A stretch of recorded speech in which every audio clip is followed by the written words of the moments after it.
Husband tricked me into signing over my house. It's just for tax purposes, honey. A month later, when he sat me down with a smile to sign the papers so he could move in with his new girlfriend, he thought I'd cry, but he didn't know the secret I had kept from him. And when I revealed it, his face turned pale.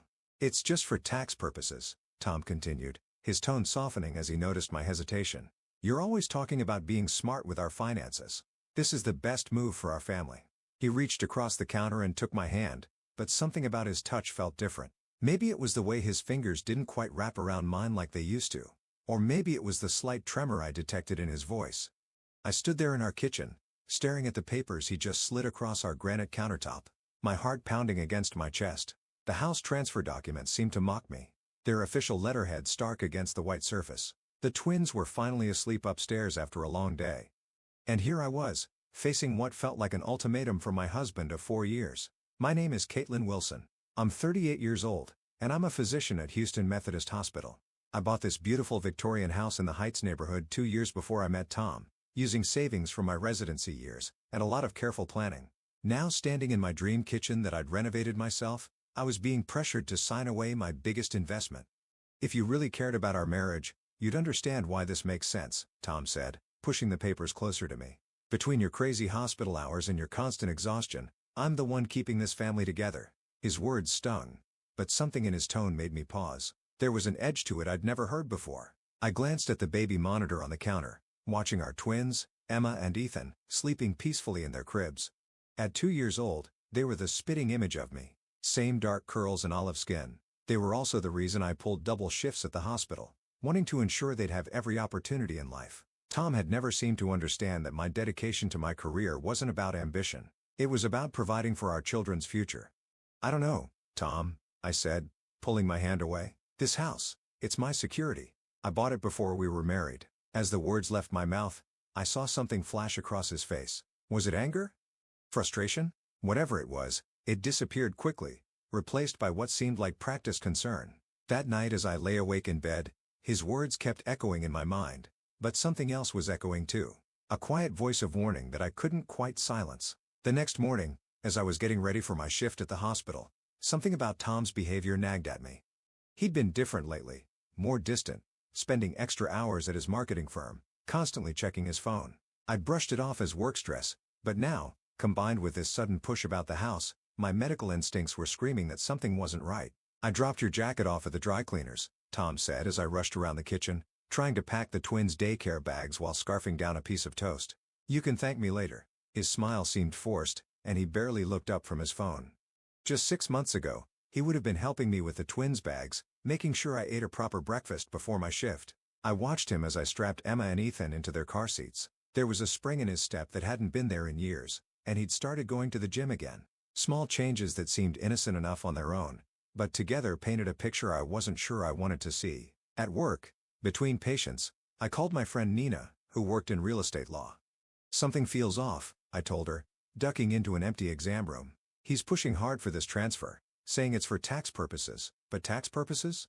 Nina interrupted. Caitlin, transferring the house to his name alone wouldn't give you any tax benefits. If anything, it would complicate things since you bought it before marriage. My blood ran cold. I'd been so busy with work and the twins that I hadn't done my due diligence. Tom had counted on that, hadn't he? Listen to me carefully, Nina continued, her voice serious. Don't sign anything. I don't want to alarm you, but I've seen this before. Men don't usually push for property transfers unless they're planning something. That afternoon, during a brief break between patients, I did something I'd never done before. I checked our phone records. Tom had been making frequent calls to the same number for months. My hands trembled as I did a reverse lookup, and a name appeared. Destiny Martinez. A quick social media search revealed a beautiful woman in her mid-20s, whose check-ins matched Tom's late nights at work. My stomach churned as I scrolled through her photos, stopping at one from 2 weeks ago.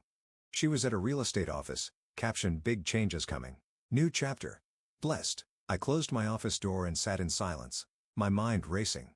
Years of medical training had taught me to trust my instincts when something felt wrong. Now those same instincts were telling me I needed to protect myself and my children. That evening, I left work early for the first time in months. Instead of picking up the twins from daycare, I drove straight to a discreet electronics store Nina had recommended. The elderly man behind the counter barely blinked when I explained what I needed. A high-quality recording device small enough to hide in my kitchen. Protect yourself, he said quietly as he showed me how to operate it. The best evidence is in their own words. I got home before Tom setting up the device and starting dinner like it was any other night.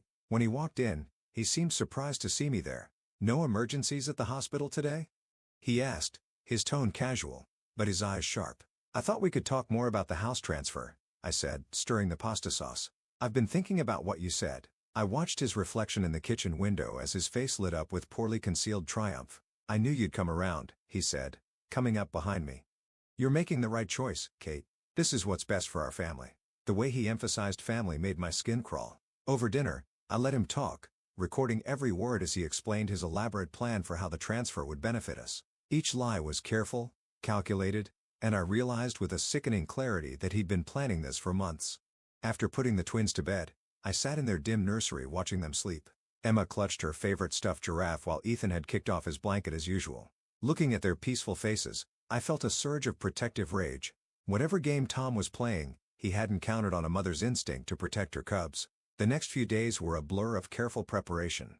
I took Nina's advice and made copies of all our financial documents, secured new credit cards in my name only, and started transferring my portion of our savings to a separate account. Each night, I'd lie awake next to Tom, listening to his steady breathing and wondering when exactly my husband had become a stranger. A week later, Tom brought home the final transfer papers already signed by him. "Just your signature," he said, sliding them across the counter. "The same spot where this had all started. Then we can put this all behind us." I picked up the pen, my hand steady despite the adrenaline coursing through my veins. Tom watched intently as I held the pen over the signature line. In that moment, I saw everything so clearly. His impatience, his barely concealed excitement, the way he kept glancing at his phone as if expecting a message. "Actually," I said, putting the pen down, "I think we need to talk about Destiny first." The color drained from his face so fast I almost laughed, but this wasn't funny. This was the beginning of a war, and I was armed with evidence, determination, and a mother's fury. "What are you talking about?" Tom sputtered, but his face had already given him away. His practiced composure crumbled as he reached instinctively for his phone. "Who is Destiny?" I pulled out my own phone, scrolling through the screenshots I'd carefully collected. "Destiny Martinez, 26 years old, works at your firm. You've been having lunch with her at Lorenzo's 3 times a week for the past 4 months. The same restaurant where you proposed to me, by the way. Nice touch." Tom's expression shifted from shock to anger. "You've been spying on me?" "Protecting myself," I corrected, keeping my voice steady despite my racing heart. "Just like you've been protecting our tax situation with this house transfer, right?" He sat down heavily on one of the kitchen stools, running his hands through his hair, a nervous habit I'd once found endearing. "It's not what you think?" "Really? Because I think you're trying to steal my house to move in your girlfriend." I played the recording from earlier that week, his voice filling the kitchen as he assured Destiny that everything was going according to plan, and they'd be together soon. The twins' monitor crackled with Emma's soft whimpers. Tom glanced upstairs, and for a moment, I saw guilt flash across his face. But it wasn't guilt about betraying his family. It was guilt about getting caught. "You don't understand," he started, his tone shifting to the placating one he used with difficult clients. "Things between us haven't been right for a long time. You're always at the hospital. The twins barely know you. Don't you dare." I cut him off, my voice low but sharp. "Don't you dare use our children to justify this. I worked to give them a future. What's your excuse for destroying their present?" He stood up suddenly, his face flushing with anger. "You think you're so clever, don't you? The brilliant doctor, always one step ahead. But you have no idea what it's like living in your shadow. Being the guy who married up. Destiny appreciates me. She understands that you're trying to steal my house?" I interrupted.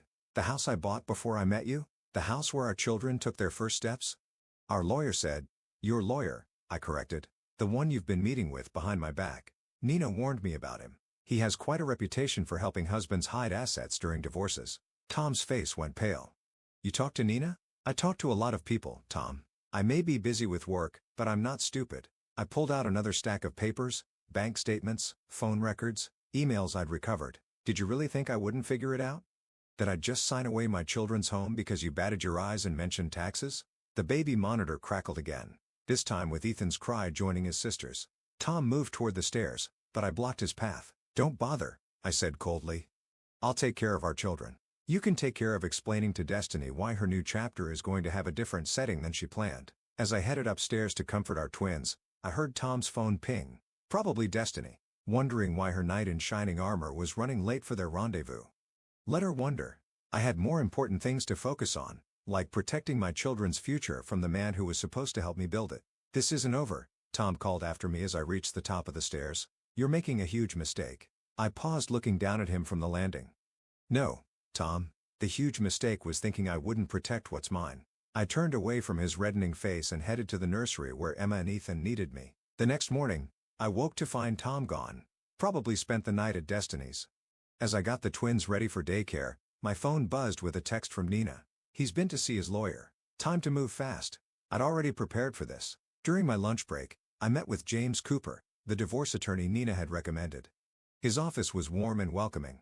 Nothing like the stark corporate environments I'd expected. "Dr. Wilson," he said, reviewing the evidence I'd gathered, "I have to say, I'm impressed. Most clients come to me after the fact. You've given us everything we need to get ahead of this." "I had good instincts," I replied, watching as he examined the recordings. "Better than good," he smiled. "These recordings are clear evidence of intent to defraud. And the paper trail of his meetings with that other attorney? Well, let's just say judges don't look kindly on premeditated asset hiding." As we discussed strategy, my phone lit up with messages from Tom. "We need to talk. You're being unreasonable. Think about the twins." Each message more desperate than the last. "He's realizing his plan is falling apart," James observed. "Be prepared. This is when they often get nasty." He was right. That evening when Tom finally came home, his nice guy facade had completely crumbled. "You think you're so smart," he sneered, storming into the kitchen where I was feeding the twins their dinner. "But you've just ruined everything. Destiny and I could have been reasonable about this.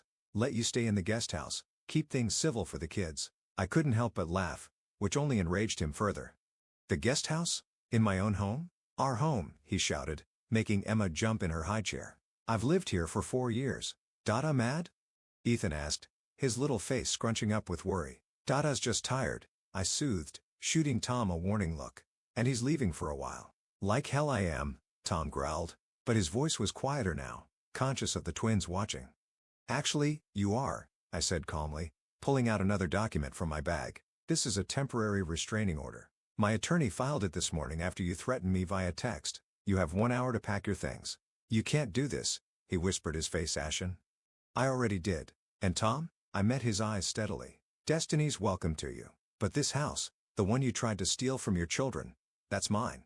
And if you think I won't fight you with everything I have, you clearly never knew me at all." He stood there, mouth opening and closing like a fish out of water, as the reality of his situation finally sank in. The unraveling of his perfect plan was written all over his face. An hour later, I watched from the nursery window as Tom loaded his bags into his car. He kept looking back at the house, as if he still couldn't believe his plan had backfired so spectacularly. The twins played quietly with their blocks behind me, blissfully unaware that their father was leaving. "Bye-bye?" Emma asked, noticing me at the window. "Yes, sweetheart. Daddy's going bye-bye for a while." I hugged her close, breathing in her baby shampoo scent, letting it ground me. The next few weeks were a blur of legal meetings and hospital shifts. Tom launched a full-scale attack through his lawyer, demanding half of everything, including the house. But James was ready for him. "Did you see his face when we presented the recordings in court?" James asked during one of our meetings. "He thought he was so clever, but he never considered you might be smarter." The evidence was damning. Not only had we proven his intent to defraud me of my premarital asset, but we'd also uncovered something even more disturbing. Tom had been embezzling from his marketing firm to fund his lavish dates with Destiny. "Our forensic accountant found everything," James explained, spreading out bank statements across his desk. "He's been cooking the books for months, probably to maintain the lifestyle he promised Destiny." The irony wasn't lost on me. All those times Tom had complained about living in my shadow, about feeling inferior to my success, he'd been creating his own downfall. When Tom's firm discovered the embezzlement, they pressed charges. Destiny, it turned out, had no interest in a boyfriend facing criminal charges. She dumped him via text. I know because he showed up at the house drunk one night, waving his phone and begging to come home. "You did this to me," he shouted from the front yard, forcing me to call the police. "You've ruined everything." As the officers led him away, I felt a strange mix of pity and relief. The man I'd married, the father of my children, had become someone I didn't recognize, or maybe he'd been that person all along, and I'd been too busy to notice. The divorce was finalized faster than I expected. Tom, facing legal troubles with his firm, couldn't afford a lengthy court battle. He signed away any claim to the house in exchange for more favorable custody arrangements, supervised visits twice a week. "You've handled this incredibly well," Nina told me over coffee, weeks after everything had settled. Most people would have fallen apart. I watched Emma and Ethan playing in my backyard. My house, my victory. I had to stay strong for them, I said. And honestly, Tom underestimating me was his biggest mistake. And Destiny? Nina asked. Any idea what happened to her? I smiled, remembering the last bit of gossip I'd heard. Apparently, she's dating her real estate agent now, the one who was supposed to help her move into my house. We both laughed at the irony. Later that night, as I tucked the twins into bed, Ethan asked, "Mama sad?" "No, baby," I said, kissing his forehead. "Mama's not sad at all." And for the first time in months, I truly meant it. The aftermath of my divorce from Tom brought unexpected blessings. The biggest surprise wasn't that I could manage everything on my own. I'd always been capable of that. It was discovering how much easier life became without the constant strain of Tom's deception weighing on me. My career flourished. Without Tom's subtle undermining and passive-aggressive comments about my hours, I found renewed passion for my work. I was promoted to Chief of Emergency Medicine, something Tom had always said would be impossible while raising twins. The twins adjusted better than I'd feared. At first, I worried about how they'd cope with the changes, but children are remarkably resilient. Their supervised visits with Tom became less frequent as his legal troubles mounted. He eventually took a plea deal for the embezzlement charges and moved to Dallas after serving his sentence. Destiny, I heard through mutual acquaintances, had moved on to another wealthy target. Sometimes I wondered if she ever realized how close she'd come to being trapped in Tom's web of lies. In a way, she dodged a bullet, though I doubt she saw it that way. My house, the one Tom had tried so hard to take from me, became a true haven. I renovated the twins' rooms, planted a garden, and created the home I'd always envisioned. Every mortgage payment felt like a victory, a reminder of how I'd protected what was mine. Nina teased me about dating again, but I was content focusing on my children and career. There would be time for romance later. For now, I was enjoying the peace that came with knowing I'd not only survived Tom's betrayal, but emerged stronger. One quiet evening, as I sat on my porch watching Emma and Ethan play in our front yard, I reflected on how different life had become. The twins were racing around, their laughter echoing through the neighborhood, the same yard where Tom had stood that night, drunk and raging about how I'd ruined his life. I'd recently heard through the hospital grapevine that Tom and Destiny had briefly reconnected in Dallas, only to split again when she discovered he was still on probation and working as a junior copywriter at a small agency. His fall from grace had been spectacular, from marketing executive to convicted felon, from family man to cautionary tale. The irony wasn't lost on me that his desperate grab for my house had cost him everything. His career, his freedom, and most importantly his relationship with his children. The twins now barely remembered their daily life with him. He'd become the dad they saw occasionally on weekends, always trying too hard with expensive gifts and forced enthusiasm. "Mama, look!" Emma called out, proudly showing me a cartwheel while Ethan clapped. These were the moments that mattered. Not the house, not the victory over Tom's schemes, but the simple joy of watching my children grow and thrive. A few days ago, I'd received a letter from Tom, full of apologies and regrets. I filed it away without responding. Some bridges, once burned, shouldn't be rebuilt. Instead, I focused on building new ones, strengthening my bonds with my children, my career, and most importantly, my self-respect.